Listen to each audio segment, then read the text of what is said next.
لحظة عبد الرحمن، اسكت. الآن خادم عندك رد على الأخ عبد الرحمن مشاركة؟ السلام عليكم ورحمة الله تعالى وبركاته. آسف على لغتي العربية، الله يبارك فيكم، لأني من ألمانيا وقد دخلت الإسلام واخترت الدين الشيعي منذ حوالي شهر، فأنا اللهم صل على محمد وآل محمد. اللهم صل على محمد هنيئا. الله يبارك فيكم، وأعتذر على اللغة التي لا أحسنها. حياكم الله. أرد فقط على عبد الرحمن. أظنه أنه من أهل السنة، وهذا على ما أظن. أرد عليه أننا في آل البيت والشيعة نعبد إلا الله، والدليل على ذلك أعطيه رواية والإخوة موجودين ويوافقونني. في بحار الأنوار الجزء 99 الصفحة 245 نقل رواية عن قيس المصباح.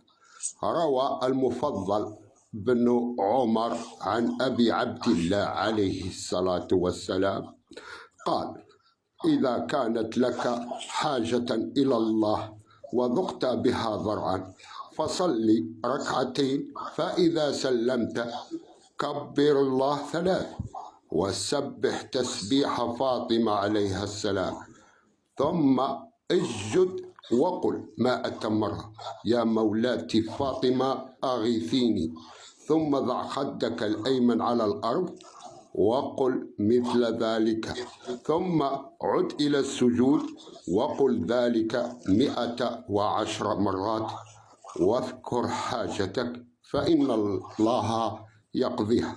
الحديث ونفس الرواية موجودة في البلد الأمين الصفحة 159. دقيقة الله يبارك فيك عبد الرحمن، دقيقة فقط.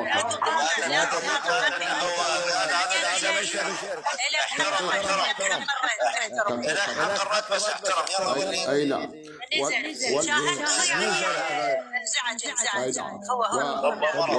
والرواية فقط أخواني موجودة في مستدرك الوسائل للميرزا النوري الجزء الأول صفحة 313.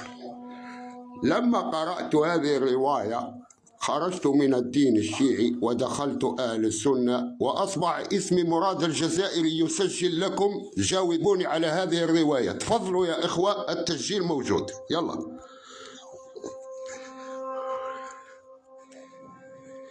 فهمت شيء أخواني؟ لا فهمت شيء. هذه الرواية السجود لفاطمة والعياذ بالله.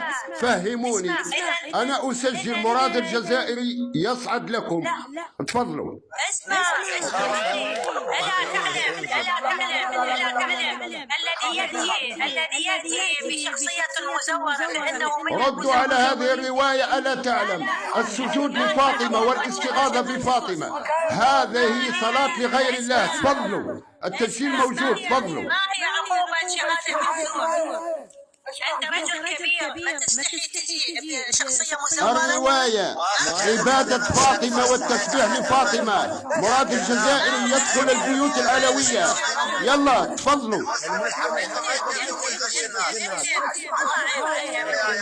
أنا ما سبيت. أنا أعطيتكم رواية، لا تكتم. أنا أعطيتكم رواية من كتبكم. ليش الصلاة لفاطمة؟ لماذا لا تسجدون لله؟ يعني انت بتستحي يا رجال بوشيدة من صوتك مبين تجي وتشهد زور وتجي هوية مزورة ما تعرف. الله أكبر ولله الحمد.